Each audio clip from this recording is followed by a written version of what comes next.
How do you think Israel's attack in Doha will affect the hostage deal? Well, hopefully it won't affect it. It is obvious that such actions by the Israelis only undermine international efforts to find peaceful solutions, demonstrate an unwillingness to stop the unprecedented humanitarian catastrophe in Gaza and the West Bank, and reveal a desire to undermine the very possibility of creating a Palestinian state.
Israel's attack in Doha will affect the hostage deal? You better say it a little bit more. Where are you from? I'm from Israel. Channel 14 Okay, is like go the ahead, Israeli do it again. Fox. Do it okay. again. How do you think Israel's attack in Doha will affect the hostage deal? Well, hopefully it won't affect it at all. We want the hostages out, and we want them out soon. Hopefully it won't affect it.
Russia attaches particular importance to strengthening its privileged partnership with the members of the Gulf Cooperation Council.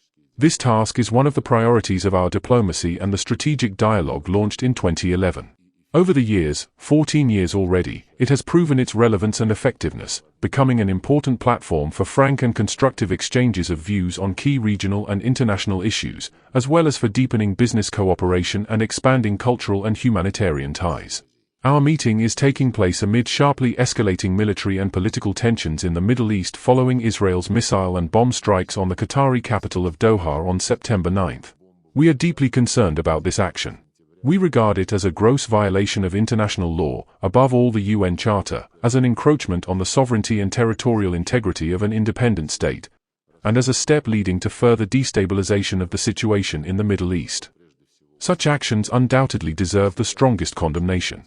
It is obvious that such actions by the Israelis only undermine international efforts to find peaceful solutions, demonstrate an unwillingness to stop the unprecedented humanitarian catastrophe in Gaza and the West Bank, and reveal a desire to undermine the very possibility of creating a Palestinian state. We will certainly discuss this situation with our friends today and try to work out joint steps to minimize the negative consequences of this action for the region. Russia will be ready to assist the Cooperation Council and our colleagues present here in every way possible in developing a collective approach within the framework of the Council, the League of Arab States and, as I understand it, the Organization of Islamic Cooperation. China strongly condemns yesterday's attack in Doha, the capital of Qatar, and resolutely opposes Israel's violation of Qatar's territorial sovereignty and national security.